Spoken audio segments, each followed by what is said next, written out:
Baiklah, Assalamualaikum warahmatullahi wabarakatuh. Di sini kami dari kelompok 9 akan membahas materi mengenai wakalah dan sulhu. Sebelum itu, perkenalkan, nama saya Putri Rana Leli, NIM 211121, dan teman saya Nelly Rahayu dengan NIM 211114. Baiklah, materi yang pertama yaitu wakalah. Wakalah berasal dari wazan, wakalah yakilu wakalan, yang berarti menyerahkan atau mewakilkan urusan. Sedangkan wakalah adalah pekerjaan wakil. Al-wakalah juga berarti penyerahan dan pemeliharaan.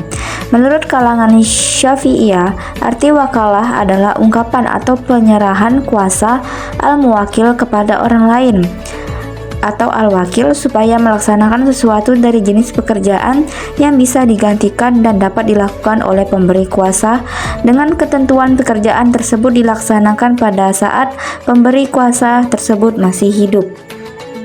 Materi selanjutnya ada rukun wakalah. Di sini rukun wakalah dibagi menjadi 4. Yang pertama ada orang yang memberi kuasa atau al-muwakil. Yang kedua orang yang diberi kuasa atau al-wakil.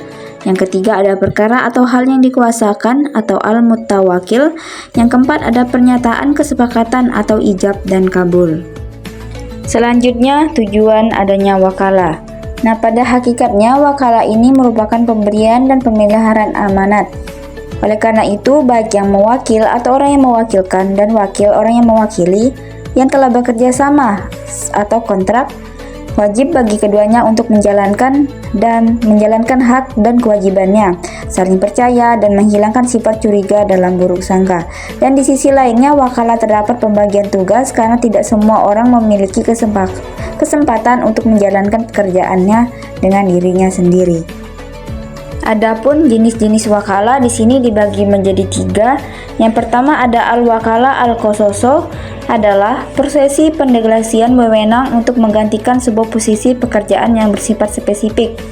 Yang kedua ada al-wakalah al-amanah, merupakan prosesi pendelegasian wewenang yang bersifat umum tanpa adanya spesifikasi. Selanjutnya yang ketiga ada al-wakalah al-muqayyadoh dan al-wakalah mutalakoh. Jadi al-wakalah muqayyadah dan al-wakalah mutalaqo ini adalah akad di mana wewenang dan tindakan si wakil ini dibatasi dengan syarat-syarat tertentu. Selanjutnya hikmah wakalah. Hikmah wakalah ini disyariatkan yaitu untuk menjaga kemaslahatan, memenuhi kebutuhan, dan menghilangkan kesulitan dari orang-orang. Hal ini karena kemampuan, kompetensi, dan pengalaman terkadang dimiliki oleh sebagian orang saja, sedangkan yang lain tidak memilikinya. Nah, akibat dari jarangnya seseorang berada di pihak yang benar, namun tidak dapat mampu untuk menyampaikan argumen dan penjelasan, sedangkan lawannya dalam posisi bersalah malah lebih mampu dan lebih mengetahui sebagai argumen. Namun, orang yang pertama tadi yang perlu untuk mewakilkan perkaranya kepada orang lain demi membela dirinya dan menjelaskan kebenarannya. Oke, di sini saya akan bahas tentang sulhu. Yang pertama yaitu pengertian sulhu.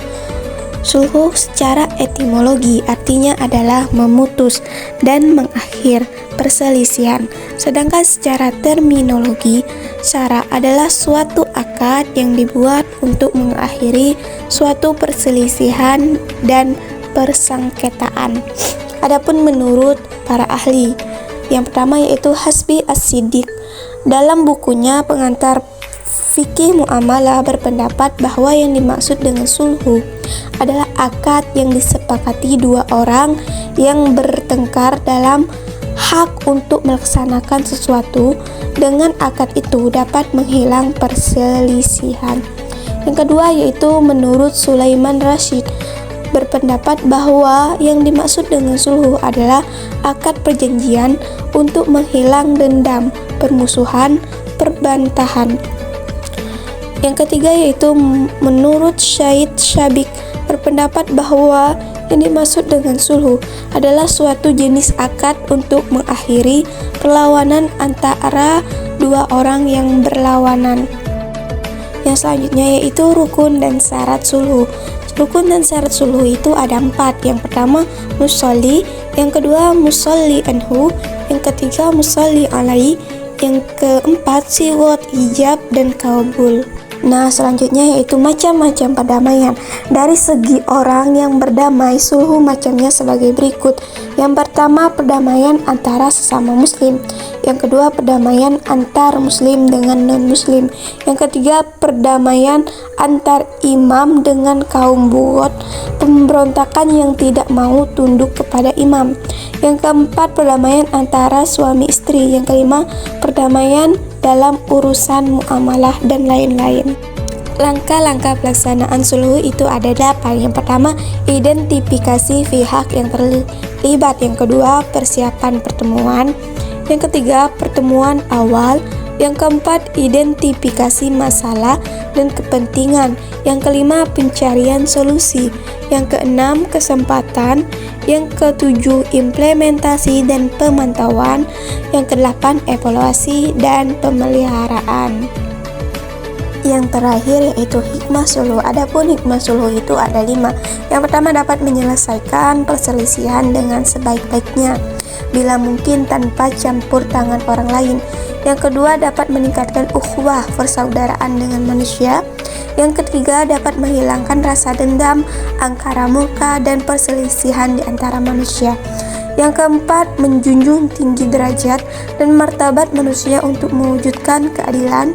Yang kelima, mewujudkan kebahagiaan hidup baik individu maupun masyarakat.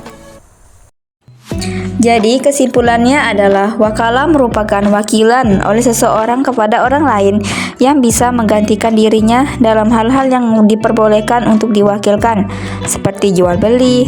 Dan sulhu juga diartikan bermakna memutus pertengkaran, perselisihan, atau perdamaian. Jadi dapat disimpulkan bahwa wakalah dan sulhu dalam Islam diperbolehkan, sebab dari dua unsur materi tersebut tersirat hikmah untuk menjadikan manusia saling tolong-menolong terhadap seseorang.